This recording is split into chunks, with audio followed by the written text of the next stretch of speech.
খোলা আকাশের নিচে হাগে, স্বাস্থ্যসম্মত স্যানিটেশন ব্যবস্থা নাই।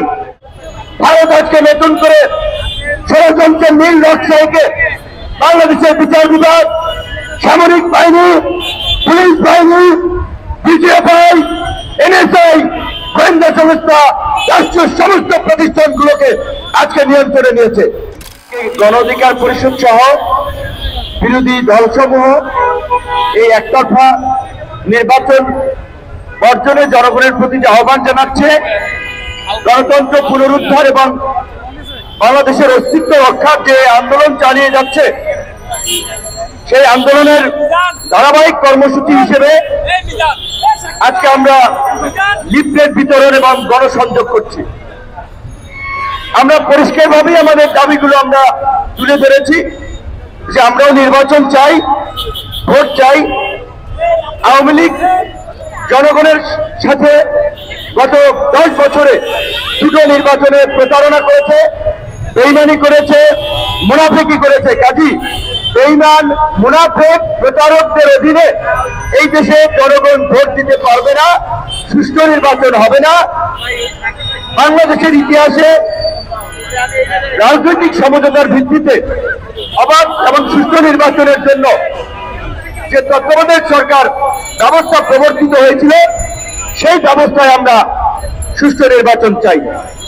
এই দাবিতে আওয়ামী লীগের কেন আপত্তি আমি জানি না, তবে আমি আপনাদেরকে এইটুকু বলতে পারি, এই দাবিতে আওয়ামী লীগের কোনো আপত্তি না থাকলেও আমাদের যে পার্শ্ববর্তী দেশ, আমরা যারা বলে থাকি সবসময় যাদের দাদাগিরি আমাদের উপরে চলে, তাদের ঘোরতর আপত্তি আছে। কারণ তাদের যে বিভিন্ন অঙ্গরাজ্য, আপনারা জানেন এখনো মানুষ খোলা আকাশের নিচে হাগে, স্বাস্থ্যসম্মত স্যানিটেশন ব্যবস্থা নাই। এখনো একটা বড় সংখ্যক মানুষ দারিদ্র সীমার নিচে বাস করে, গরুর গোস্ত বহন করার কারণে পিটিয়ে মারে। শুধু মুসলমান না, দলিত সহ নিম্ন শ্রেণীর, তাদের ভাষায় নিম্ন শ্রেণীর তারা, তাদেরকে রাস্তায় পিটিয়ে মারে।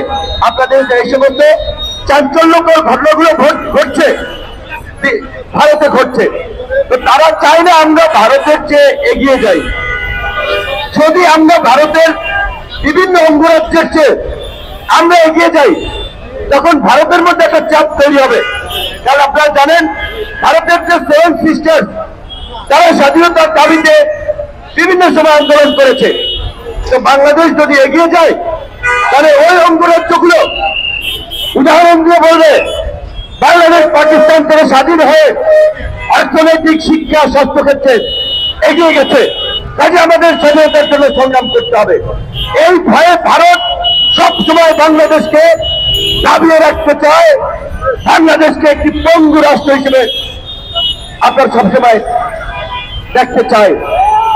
দুঃখজনক আজকে আওয়ামী লীগকে ব্যবহার করে ভারত আজকে নতুন করে ষড়যন্ত্রের নীল নকশাকে বাংলাদেশের বিচার বিভাগ, সামরিক বাহিনী, পুলিশ বাহিনী, বিজিএফআই, এনএসআই, গোয়েন্দা সংস্থা, রাষ্ট্রীয় সমস্ত প্রতিষ্ঠানগুলোকে আজকে নিয়ন্ত্রণে নিয়েছে। কথাগুলো আপনাদের কাছে মুখরোচক মনে হচ্ছে, চটকদার মনে হচ্ছে, বাস্তবতা একটু ভয়ঙ্কর।